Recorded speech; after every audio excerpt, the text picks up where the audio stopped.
Hello guys, welcome to my new video.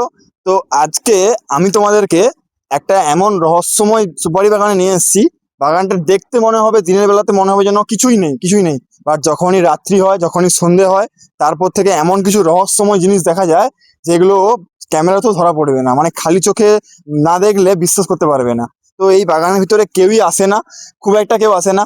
তাও তোমরা দেখলে বুঝতে পারবে যে চারদিকে ঘাস ফাঁপড়ে হয়ে গেছে। বাট তাও আমরা তোমাদেরকে ভিডিও দেখানোর জন্য, তোমাদের সামনে তুলে ধরার জন্য আমরা এই বাগানের ভিতরটাতে এসেছি। তো চলো আমরা এই বাগানটাতে ঘুরে দেখি কি কি জিনিস আমরা এতে দেখতে পাই। তোমরা ভিডিওটা ভালো লাগলে অবশ্যই চ্যানেলটাকে লাইক, শেয়ার এবং সাবস্ক্রাইব করে দিবে। এই বনটার ভিতরে এমন কি রয়েছে যার জন্য এই বনটাতে তুমি দেখবে এত এত বড় জঙ্গল, একটা পাখি পশু কিচ্ছু নেই। কেন নেই? তার কারণটা কি? এই বনটার ভিতর থেকে কোনো রাস্তা নেই। দেখো, আগে আগে একটা এখান থেকে একটা রাস্তা ছিল, বাট এই রাস্তাটাও আস্তে আস্তে করে মুছে গেছে। কোনো মানুষ চলাচল করে না। কেন নেই?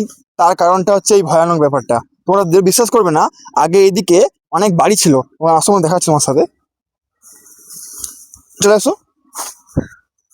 আগে এই দিকটাতে অনেক বাড়ি ছিল, বাট এখন আর বাড়ি নেই, রাস্তাটা এখানেই শেষ হয়ে গেছে। তারপরে ওইদিকে যে বাড়িগুলো আছে, ওই ঠিপিটার পরে একটা বাড়ি আছে, বাড়িগুলো দু তিনটা বাড়ি ছিল, ওখানে কেউ থাকে না। কারণ ওরা ভয়ে, ওদের মধ্যেও অনেক দু তিনজন মতো মানে অনেক কিছু দেখেছে বা অনেক কিছু বুঝতে পেরেছে, যার জন্য এখন আর কেউ থাকে না। পুরো এই জায়গাটা আস্তে আস্তে করে ওরা ভয়ানক একটা ব্যাপারের সৃষ্টি করেছে। তো আমরা অনেকটা রিস্ক নিয়ে এই জায়গাটাতে এসেছি, জাস্ট তোমাদেরকে দেখানো হচ্ছে। বাগানটাতে অ্যাকচুয়ালি রহস্যটা কি?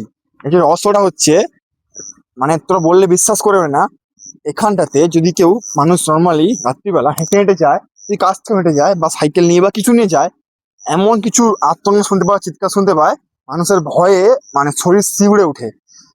বাট এখনো কিছু জানা যায়নি এর মধ্যে কি আছে। তো আমরা একটু বনের ভিতরে যাওয়ার চেষ্টা করব। চলো দেখি যেতে পারি কিনা। এত বড় বড় গাছ হয়ে গেছে, যাওয়া খুব মুশকিল হয়ে যাচ্ছে। গাইস, মনে হচ্ছে যেতে পারবো না, কারণ প্রচুর বড় জঙ্গল। ভিতরে তোমরা দেখতেই পাচ্ছ, এতটা জঙ্গল যাওয়া মনে সত্য সম্ভব না। আমি বেরিয়ে এলাম। তো তো গাইস, আমি চেষ্টা করছিলাম ভিতরে যাওয়ার, বাট যেতে পারিনি। নিজেদের ভয়ও লাগছে।